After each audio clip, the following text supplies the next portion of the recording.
Esta es la primera imagen de nuestro informativo. Una nueva tractorada, nuevas protestas de los agricultores y ganaderos que han cortado autovías y varias carreteras. En Extremadura y en Andalucía vuelven a manifestarse por la situación que vive el sector y por los bajos precios que están condenando a muchas explotaciones y a la ruina. Y junto a las protestas en la calle, reuniones en los despachos. Hoy la ministra de Trabajo y el vicepresidente Iglesias sí han recibido a las organizaciones agrarias, a las que dieron plantón el pasado viernes. Las OPAs también han trasladado sus demandas al resto de partidos políticos. ¿Qué tal, amigos? Buena medianoche. En breve nos ocupamos del malestar de los agricultores y los ganaderos. Antes les queremos prestar atención a la noticia política del día. Tiene como protagonista a Francisco Igea y su posible candidatura a presidir Ciudadanos. Hoy hemos conocido que no va a presentarse a las primarias como compromisario por Valladolid, lo que deja la puerta abierta a enfrentarse en esas Arrimadas. Igea sigue cuestionando las decisiones de la gestora, a la que ahora exige valorar las enmiendas presentadas por los militantes y hacerlas públicas. Aunque sigue apelando a consumir todos los plazos, lo cierto es que la candidatura de Igea es casi un hecho. Por lo menos estoy un día más cerca. Porque él ha declinado ya presentarse como compromisario por Valladolid para asistir a la Asamblea, lo que puede interpretarse que es porque antes habrá peleado por la presidencia. Hay buenos candidatos y yo estoy seguro de que una gran mayoría de ellos va a defender lo que han dicho los militantes. Igea reclama a la gestora que cumpla con sus obligaciones y publique los datos de forma transparente, ya que recuerda que de 135 agrupaciones donde han presentado la enmienda, en 101 se ha aprobado. Aún espero que la gestora reflexione sobre los resultados.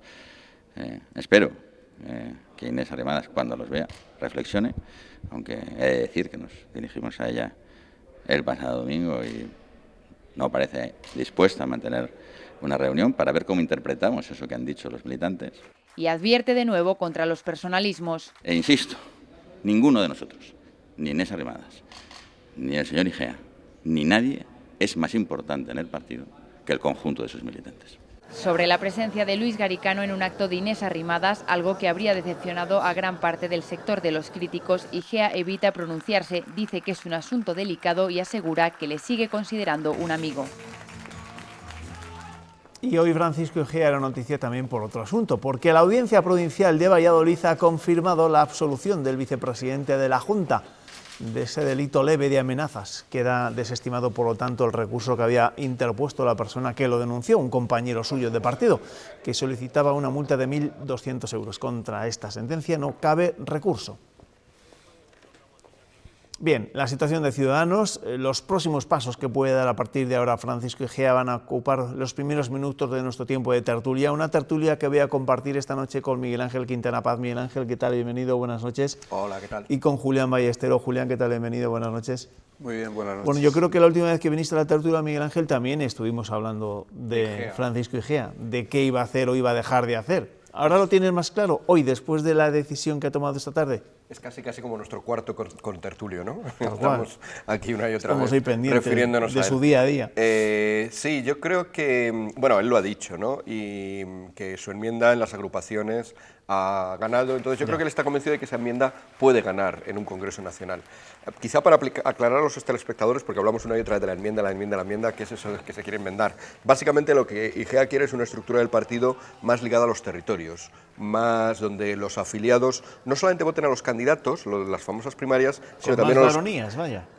Bueno, el hecho de votar candidatos no es varonía, porque una persona puede ser el candidato a la Junta o al Ayuntamiento y otra cosa puede ser el que dirige el partido. Pero efectivamente, él lo que quiere es que también el que dirige el partido en Laguna de Duero o en Roa o en el Bierzo sean personas que sean elegidos por los afiliados de allí. Esto es una estructura muy rara que tiene Ciudadanos, en la cual casi todos los cargos, los más importantes, internos, los escogen, los nombran desde Madrid. Entonces, ese control férreo desde Madrid, Igea quiere... Y entonces es normal que los afiliados prefieran controlarlo ellos en cada lugar a que se lo controlen desde Madrid. Yo creo que puede ganar. ¿Que puede ganar? Esta enmienda sí, porque los afiliados van a verse entre la opción de decir que ellos en Laguna de Duero o en Cabrerizos voten ellos a los dirigentes o que se los escoja en Madrid. Yo creo que la gente prefiere votar por ellos. Ya pensaba que le estabas dando ganador en las primarias, que todavía no sabemos definitivamente si se va va a presentar o no. Ahí yo creo que es simplemente una estratagema para tener más opciones de hacer campaña a favor de la enmienda. Sí. Yo creo que la enmienda la puede ganar, es obvio que frente a Arrimadas en el tú a tú no puede ganar. Julián. Pues eso, que yo creo que lo que está haciendo es plantear esa enmienda y ver qué fuerza puede tener una alternativa a Inés Arrimadas. Yo creo que ni siquiera la enmienda, si Arrimadas y toda la cúpula del partido están por una estructura más centralista, que es la que ha tenido siempre Ciudadanos. Recordemos además que es que Ciudadanos no tenía, como el Partido Popular o el PSOE, un número de afiliados y un número de candidatos locales en Castilla y León, pero en toda España, suficientes como para montar esa estructura a nivel local, y por eso es un partido más centralista, más dirigido desde Madrid. Yo creo que tampoco tendrá, no es tampoco una cosa sustancial, es más sustancial las diferencias que plantea IGEA en cuanto a ser un partido que puede pactar igual con Pedro Sánchez o con el PSOE que con Pablo Casado o el PP. Esa diferencia sí que me parece ideológica, y yo creo que en las dos batallas lo tiene muy complicado. Lo normal y lo habitual es que Inés Arrimadas imponga sus planteamientos, porque este partido, que antes era de Rivera y luego durante un tiempo ha sido de Rivera y de Inés Arrimadas, pues ahora es Inés Arrimadas y unos cuantos amigos y conocidos, pero la gente, si va, los españoles en unas elecciones, si van a votar a Inés como antes votaban a Rivera. Pues esa era la declaración que hacía IGEA en esa noticia que les hemos ofrecido en el comienzo de este informativo. Estoy un día más cerca, pero hasta el final vamos a intentar buscar un acuerdo. Eso es lo que ha dicho.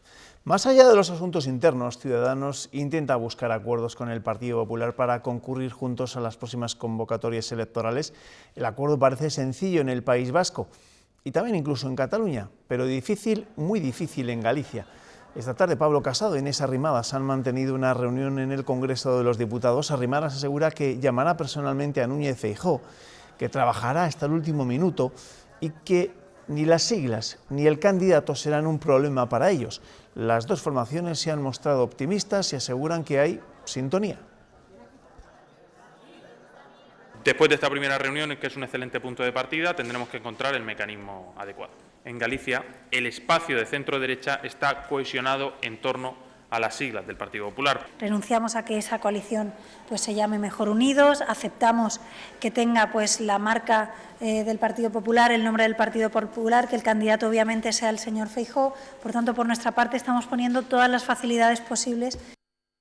¿Creéis que va a ser posible el España Suma, el Mejor Unidos, ya sea en Galicia, en el País Vasco o en Cataluña, o lo descartáis en Galicia? Es muy difícil en Galicia. El otro día veía una encuesta muy interesante y muy inesperada sobre Galicia. El 20% más o menos de los votantes del PP en Galicia se sienten solo gallegos. Son personas que se sienten... O sea, en la opción está de te sientes español y gallego, te sientes más español que gallego que español, solo gallego. En el Partido Popular, en Galicia, estaba muy distribuida. Hay muchos votantes que es solo español, más español que gallego, pero sorprendentemente para un partido que evidentemente en el País Vasco, en Cataluña, digamos que no consigue votos de las personas que no se sienten españolas, en Galicia sí. Esto es porque Feijóo o el PP de Galicia, a lo mejor la cosa viene de Fraga, no sé, ha logrado un poco compatibilizar esta cuestión de las identidades. En ese mix extraño, en esa peculiaridad muy de Galicia que tiene allí el PP, Ciudadanos habría que pensar si aporta o resta. Porque Ciudadanos trae una visión, pues lo hemos estado comentando más justo antes, ¿no? Más centralista. Claro, igual es verdad que Manuel Fraga galleguizó mucho el Partido Popular, ¿no? Y lo convirtió en una especie de marca como lo podía ser, por ejemplo, la Unión del Pueblo Navarro, la UPN en Navarra, ¿no? En esa comunidad foral. ¿Crees que va a ser posible esa unión? ¿En Galicia lo descartas o no? Yo lo descarto en Galicia, sí. No. En Galicia Inés Arrimadas quiere una coalición y Feijóo, como no la necesita, o cree que no la necesita. Yo tengo mis dudas, porque los resultados fueron mayoría absoluta, pero tampoco para tirar cohetes. ¿Eres consciente de que o saca mayoría absoluta o no gobierna? Claro, es que el riesgo es muy alto y yo intentaría... Yo creo que el planteamiento bueno sería sumar como fuera, pero Inés Arrimadas comete otro error, y es intentar comparar Galicia con Cataluña, es decir, nosotros en Cataluña somos mayoritarios respecto al PP y aún así admitimos que vayamos juntos, es que no tiene nada que ver. Para empezar porque Ciudadanos no va a ganar en Cataluña esta vez ni de lejos, ganó en las pasadas elecciones y no le sirvió para nada y ahora está muy a la baja y el PP allí está un poquitín al alza. Por eso, aunque yo creo que para el centro derecha sería bueno un entendimiento en las tres autonomías, pues tampoco pasa nada porque se llegue a un entendimiento donde realmente pueden sumar, que es en el País Vasco. Bien, es verdad que no van a ser intrascendentes respecto al gobierno que será del PNV. Sí, además claro. El PNV está subiendo en apoyo según las últimas encuestas y parece que no le está pasando ningún tipo de factura todo ese lío que hay en torno al vertedero de Zaldívar y esos 2 operarios que siguen enterrados desde hace más de 10 días y todas las emisiones que está habiendo de productos tóxicos a las localidades cercanas. En fin, al ministro de Transportes, José Luis Ábalos, su encuentro clandestino con la vicepresidenta de Venezuela le va a seguir provocando quebraderos de cabeza. Lo último es la decisión de un juzgado de instrucción de Madrid que ha requerido a AENA las grabaciones de esa polémica reunión en el aeropuerto. El magistrado atiende así a la petición del Partido Popular, un PP que había solicitado revisar las imágenes del circuito cerrado de vigilancia de Barajas para que se comprobara si el ministro de Transportes había podido incurrir en algún tipo de delito. El juez de guardia ha admitido a trámite estas medidas cautelares, las cintas no se van a destruir, que el señor Ábalos ha mentido, el señor Pedro Sánchez ha mentido y el gobierno en su conjunto está envuelto en una gran mentira. A buena hora, diría Ábalos, que se le ocurrió ir de madrugada a recibir a Delcy Rodríguez al aeropuerto de Madrid-Barajas. Y a buena hora dar una primera versión falsa, dar una segunda versión falsa, dar una tercera versión falsa. La verdad es que resulta bastante impresionante con un asunto serio. En España tenemos un problema, es que en general la política internacional no nos importa mucho, no marca las agendas, no sale en las campañas electorales, pero es importante el lugar en el que esté España en el mundo porque eso repercute también en el comercio de España, en el turismo de España, en las alianzas que pueda tener España cuando tiene problemas y desde luego esto es bastante impresentable. O sea, una persona pues con orden de captura, que el gobierno esté conchabando con ella, pues no sé qué será lo siguiente, con un narcotraficante o con un genocida, es decir... Yo creo que lo tiene todo Delcy, ¿eh? Sí, de hecho, sí. Tráfico ilegal, no sé si narco, pero de divisas y de oro, y lo del genocidio, yo creo que lo puede compensar. Y yo lo que tengo muy claro es que el gobierno sí ha cometido claramente una ilegalidad, es decir, está en duda de que si ha pisado territorio español o de la Unión Europea, pues no lo sé, yo tengo claro que sí, cuando un señor aterriza, baja en España y se va a la Sala VIP, está aquí, pero lo que no hay ninguna duda es que sobrevoló el espacio aéreo europeo y estaba prohibido, es decir, Delcy Rodríguez tenía prohibido no solo pisar, sino pasar, sobrevolar el espacio aéreo. Y perfectamente el gobierno español sabía desde que salió de Venezuela quién venía en ese avión y qué prohibición tenía. Es decir, la ilegalidad está comprobadísima. Pues el lío va a seguir después de esa decisión de ese juez que ha ordenado que no se borren esas cintas, esas grabaciones del aeropuerto de Madrid-Barajas, que se iban a borrar pues, en un par de días, porque había cumplido el plazo establecido para que legalmente se tengan que borrar esas grabaciones. La semana pasada la ministra de Trabajo y Pablo Iglesias dejaron con un palmo de narices a las organizaciones agrarias. Hoy han rectificado y sí se han reunido con ellas. El encuentro parece que ha dado sus frutos porque las OPAs han salido satisfechas. Lejos de aplacar los ánimos de los agricultores, el vicepresidente Iglesias les ha pedido que sigan apretando. Esta vez sí, la ministra de Trabajo se ha enfrentado cara a cara con las OPAs. El pasado viernes les dejó fuera de un encuentro que mantuvo con los sindicatos. A esta reunión también ha asistido Pablo Iglesias. El vicepresidente segundo ha empatizado con la causa del campo. Creo que una frase suya, seguir apretando, ha dicho textualmente. Lleváis razón. Entre los acuerdos, una mesa de diálogo, pero con matices. Una mesa de diálogo con el Ministerio de Trabajo en lo que concierne al Ministerio de Trabajo. ¿Qué concierne al Ministerio de Trabajo? Pues empiezo por el final. El salario mínimo no concierne al Ministerio de Trabajo. A partir de ahora, el salario mínimo interprofesional pasará al Ministerio de Seguridad Social. Paliar los impactos está entre sus demandas. Hemos dejado muy claro también que los precios de los agricultores, para los agricultores, y las rentas tienen que también que ser dignas, porque de lo contrario no podremos pagar esos salarios, porque no cabe la menor duda de que sí que tiene incidencia. Por la mañana, las organizaciones agrarias se reunían con los grupos parlamentarios en el Congreso. Reclamaban una ley que les proteja. Tienen que cobrar un precio que le permita cubrir los costes de producción. Y eso solamente se puede resolver si hay una ley de la cadena transparente. Piden un plan de choque de medidas urgentes y también reformas estructurales que ponga fin a la situación que viven los trabajadores del campo. Eso en los despachos, porque hoy también en las calles, en las carreteras, han continuado las protestas. Este martes se han concentrado sobre todo en Extremadura y en Andalucía. Se han cortado autovías como la A5 y la A66. Allí han acudido con sus tractores y han arrojado frutas y hortalizas al suelo. Han repartido también pimentón entre los sufridos camioneros que han tenido que soportar esas largas colas. Además de los problemas domésticos, a los agricultores y ganaderos les empieza a quitar el sueño el anunciado recorte de los fondos de la política agraria comunitaria. Se anuncia que será del 14%. El consejero de Agricultura ha pedido al presidente del Gobierno que busque alianzas con otros países para evitar ese recorte.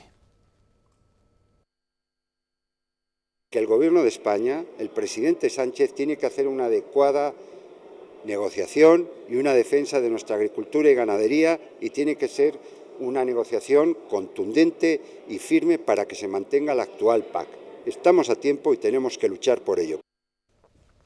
¿Cómo valoráis esas protestas de los agricultores y cómo valoráis sobre todo esa reunión que han tenido las organizaciones profesionales agrarias con la ministra de Trabajo y con el vicepresidente Pablo Iglesias, y el vicepresidente diciéndoles, seguid apretando? Es que este vicepresidente no sabe ni por dónde le da el aire, es decir, no se ha dado cuenta de dónde está. Él está en el gobierno, está viviendo en un chalet estupendo, es el vicepresidente y no está viviendo en Vallecas y está con los manifestantes. En este caso es que no sabe de qué lado está. Él está del lado del que no tiene que decir apretad, sino yo voy a resolver y os ofrezco este plan con estas propuestas y estas medidas, de lo cual no hay nada, vamos, ni por parte de Pablo Iglesias ni de Pedro Sánchez, que se dedican a dar buenas palabras y a hacer como hizo Quintorra en su día en Cataluña, decirle a los CDRs que estaban quemando la Barcelona que apretaran y que siguieran dando claro, pero leña. porque parece que desde el gobierno, al menos desde el ala más de Podemos del gobierno, tienen claro que la culpa de toda esta situación que se vive en la agricultura y la ganadería es de los supermercados, de las grandes superficies. Bueno, han tenido que hablar del salario mínimo interprofesional, porque claro, es un asunto, es muy bonito cuando estás en el lado de la reivindicación, decir, apretad vosotros también, apretad, ponerte del lado de todos los que reivindican y a todos les das la razón y todo el mundo es muy malo y yo estoy con todos los que protestan. Cuando estás en el gobierno tienes que conciliar intereses, tienes que conciliar, pues que por ejemplo eso, la subida del salario mínimo interprofesional, a lo mejor hay sectores a los que perjudican, lo dijimos aquí cuando hablamos del salario mínimo interprofesional, entonces ahora lo vemos. Hay un sector al que perjudica. Tienes que optar y ¿qué dice? Pues como no sabe qué decir, porque efectivamente no hay ninguna solución por parte del vicepresidente ni de ninguno de los ministros de Podemos, ni de ninguno de los ministros del gobierno a este problema, pues entonces simplemente se ponen del lado otra vez de detrás de la pancarta. No, ellos están delante y están delante también de la mesa de los despachos donde tienen que resolver. Bueno, pues veremos a ver si llega alguna solución este encuentro que han mantenido hoy las organizaciones profesionales agrarias con la ministra de Trabajo y con el vicepresidente Pablo Iglesias. Sesión de control al Gobierno en las Cortes Regionales, donde ha estado muy presente la manifestación del domingo en León. El procurador de la UPL, de la Unión del Pueblo Leonés, Luis Mariano Santos, se ha intentado apropiar de las reclamaciones de esos manifestantes, al señalar que lo que reclamaban era la autonomía leonesa, a lo que ha respondido el presidente de la Junta, acusándole de manipular. Mañueco toma nota de las manifestaciones del domingo y dice que no fallará a los leoneses, pero carga contra el portavoz de la UPL por manipular. Es que en el 84 ustedes estaban sujetando la pancarta. Fueron ustedes quienes plantearon la cuestión de inconstitucionalidad. Y en esta están ustedes escondidos entre la gente, dando la espalda al pueblo. No le voy a llamar Pujol, le voy a decir, es usted ese tipo de políticos nacionalistas que no hacen falta ni en esta tierra ni en este país. Santos dice que los leoneses están hartos. No queremos estar porque durante 35 años nos ha despreciado, nos han engañado y nos han humillado. Usted es, sin duda, muy importante y mucho más inteligente que yo, pero no se atribuya la representación del pueblo de León, porque usted representa uno de 13 procuradores. El PSOE cargaba contra la Junta por decir que no pasa nada porque los jóvenes salgan fuera. De las 15 provincias españolas que más población han perdido, 8 son de Castilla y León. Y no pasa nada, señor Mañueco. 1 de cada 3 jóvenes con titulación superior ya se ha ido de nuestra tierra. ¿Cuál es su postura respecto al acceso de la universidad para nuestros jóvenes? ¿La postura del Gobierno Sánchez o la de defender los intereses de los jóvenes de Castilla y León? El presidente asegura que se dirigirá a Sánchez para que convoque con urgencia la conferencia de presidentes y que se implicará para que la demografía sea el tema prioritario, un asunto que vuelve de la cartera de empleo al vicepresidente. ¿Os ha sorprendido o no os ha sorprendido nada que esa manifestación del pasado domingo en León ocupase buena parte del tiempo de esta sesión de control al Gobierno en las Cortes Regionales? No, bueno, es un asunto clave y tampoco sorprende que la Unión del Pueblo Leonés intente apropiarse todo lo que pase en León. De todo lo que gritaban esos o todo lo que pase por León, ¿no? Cuando pase el AVE, pues también intentarán hacer algún tipo de reivindicación. La verdad es que es desgraciado este tipo de políticos que solo tienen un tema, ¿no? Porque es el tema que vamos a tener, y por desgracia apoyado por Podemos y por el PSOE en este caso, el tema que vamos a tener constante por parte de la Unión del Pueblo Leonés va a ser el de romper la comunidad. Bueno, pues si eso sirviera para resolver los otros problemas de los que han estado hablando, por ejemplo, el problema de la despoblación, pues estaría muy bien, pero no parece, la verdad, no parece. Julián. Bueno, lo que me parece una pérdida de tiempo es todo este rebrote del leonesismo, que no es un rebrote de la región leonesa con Zamora y Salamanca, porque en Zamora y Salamanca ni quieren saber nada ni de siquiera ese dentro asunto. del propio León, Es un porque rebote en las manifestaciones de Ponferrada no había tampoco demasiadas reclamaciones. No, en la capital y tampoco tantos como se ha dicho, pero en todo caso es una pérdida de tiempo, una especie de melancolía de lo que se decía hace 40 años y ahora mismo, desde luego, dividir la comunidad, primero, no tiene ningún sentido, segundo, traería más pobreza todavía a las 3 provincias que están más castigadas por la despoblación, León, Zamora, desde luego, y también Salamanca. Lo que pasa es que cuando estás de político, echar la culpa a otros es algo Bueno, pero muy eso útil. es el populismo. El principio del populismo es primero, bueno, es muy estamos humano. mal y la culpa siempre es de otros. Es muy humano. Dice Rodríguez Brown que el animal favorito del hombre, el mejor amigo del hombre no es el perro, es el chivo expiatorio. Y entonces el buscar siempre chivos expiatorios de las cosas que no funcionan bien y buscarlos fuera, pues eso es lo que hace el nacionalismo catalán, es lo que han hecho todos los nacionalismos vascos, etcétera. Y bueno, pues entonces ahora aquí nos ha surgido un espécimen con esas mismas querencias. Bueno, más temas, porque en esa sesión de control el Ejecutivo ha tenido otros momentos de tensión, sobre todo cuando se ha abordado en el debate, cuando el debate ha girado en torno al nombramiento de Ignacio Cosidó como asesor del presidente o la investigación sobre la venta de los vehículos todoterreno de la Consejería de Fomento y Medio Ambiente. Los euros de los castellanos y leoneses están mejor en los bolsillos de los castellanos y leoneses. 1.100 millones de euros han desvalijado sus socios, los que usted mantiene, señor amigo, en el gobierno de la Junta de Castilla y León. Porque además de delincuencia de brocha fina, se dedican al chatarreo. Me ha recordado usted a una cantante cubana de los años 60 que se llamaba La Lupe. Cantaba una bonita canción que se llamaba Puro Teatro. ¿Recuerda el estribillo que decía teatro, lo tuyo es puro teatro? 301 de esos vehículos se dieron para chatarra. Por tanto, se invitó a empresas de chatarrería que emitieron el correspondiente certificado de destrucción. Y los otros no tenían por qué ser para chatarra, podían tener una utilidad en el mercado y se invitó en general a las empresas que les podía interesar.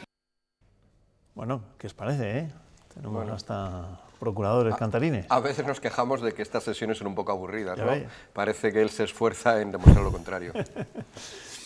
Hace 10 años, en la tertulia de este informativo, en este informativo y en otras tertulias, evidentemente, dedicábamos varios minutos a la fusión de las cajas.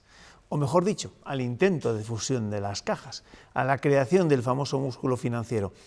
En Castilla y León había 6 entidades. La unión de todas ellas no salió adelante porque el proceso estuvo repleto de ambiciones localistas Y solo dos de ellas, Caja España y Caja de Oro, fueron capaces de fusionarse, aunque al final, eso sí, han acabado en Unicaja. 30 de octubre de 2008, después de un año preparando un proyecto a 6, Junta y PSOE se lo presentan en las Cortes a patronal y sindicatos y unos días después a los medios de comunicación. Lo que no voy a tolerar es que políticos que están y quieren seguir estando en las entidades financieras nos imputen a políticos que ni estamos ni vamos a estar nunca en entidades financieras la politización de las cajas. Desde luego al Partido Socialista le parece óptima, no la mejor de las posibles, no, óptima, la buena. Aquellas palabras de Herrera iban a ser después premonitorias del fracaso. La Federación de Cajas decidió estudiarlo, pero no ha pasado un mes y dice que mejor ven ellas mismas cómo pueden unirse y rechazan que vaya a ser las 6 cajas juntas.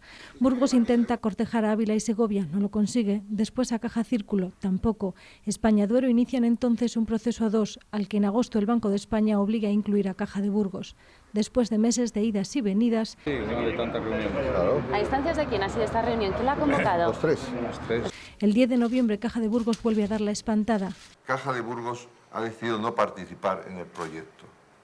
La decisión que se ha tomado hoy en el Consejo se ha hecho siempre desde la óptica de decidir lo que es mejor para Caja de Burgos. Recordarles que la responsabilidad es suya. La responsabilidad es suya. España y Duero siguen su camino y consiguen cerrar su fusión el 16 de marzo.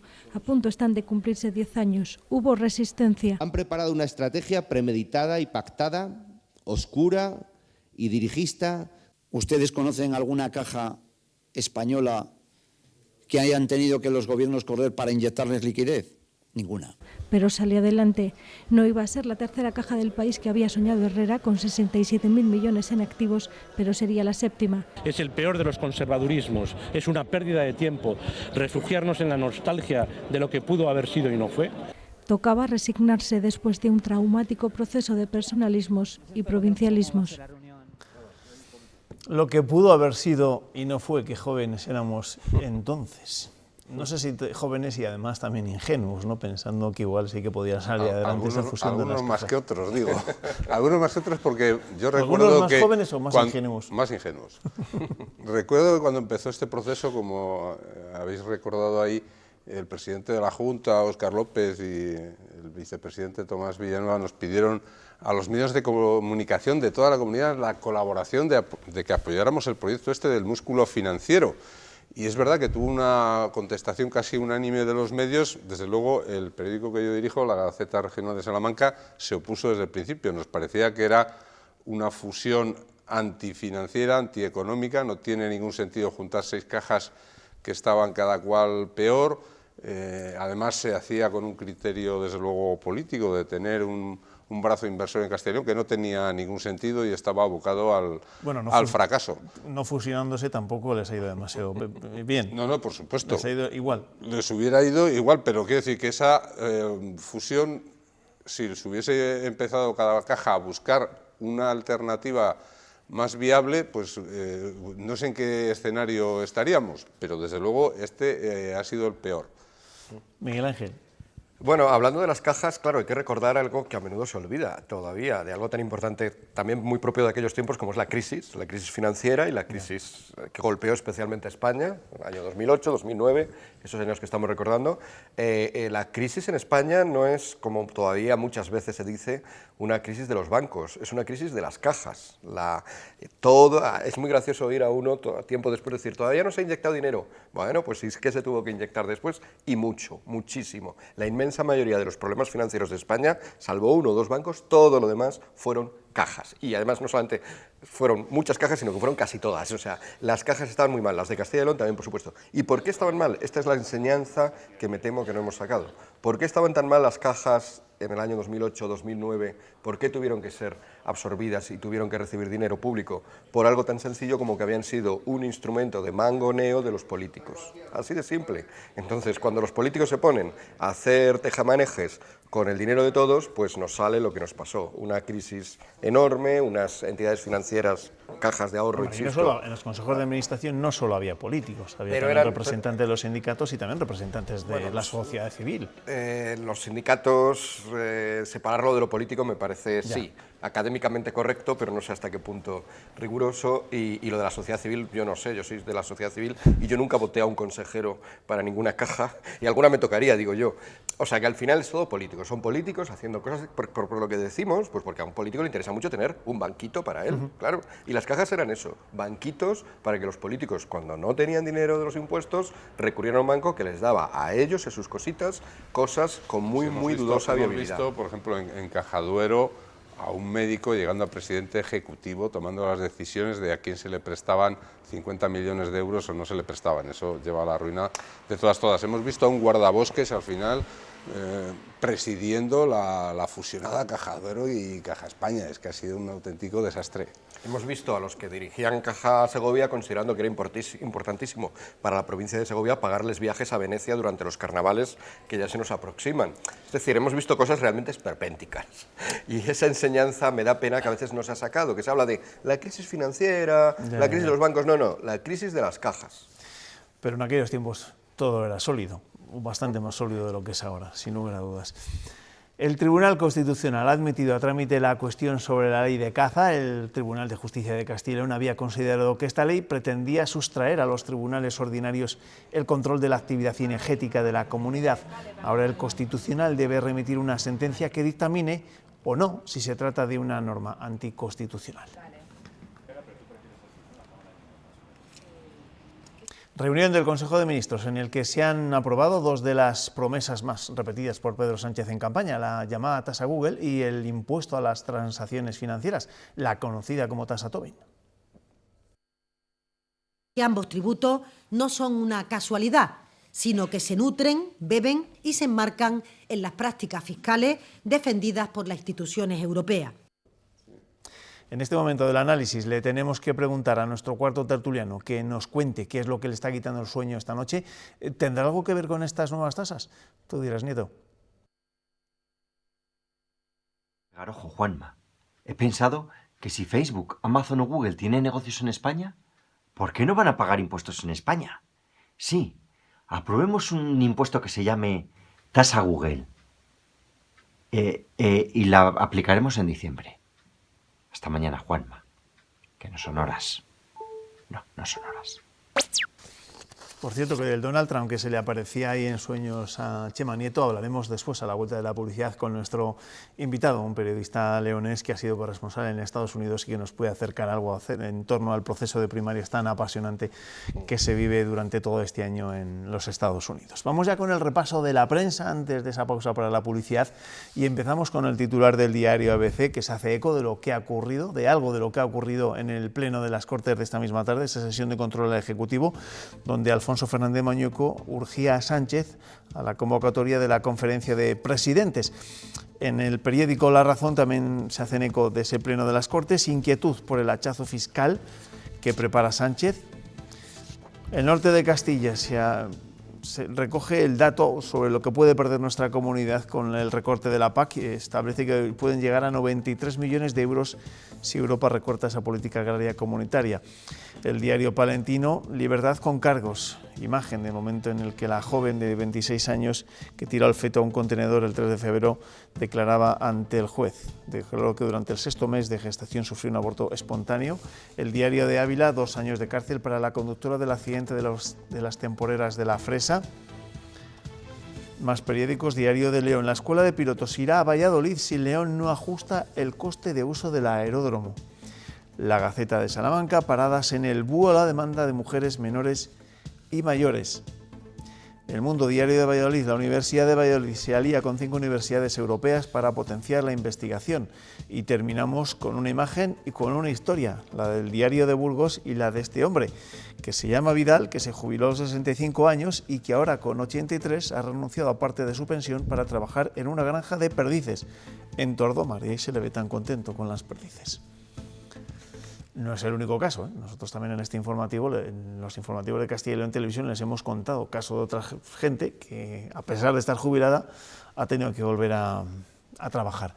Pensé que ibas a decir, no es el único caso, nosotros también lo haremos. También lo tendremos que hacer, ya veremos. Gracias, Miguel Ángel. Gracias. Que te vaya bien, Julián. Hasta otra. Muy buenas noches. Buenas noches. Y a ustedes, pausa para la publicidad, volvemos para hablar del tío Sam. Hasta ahora.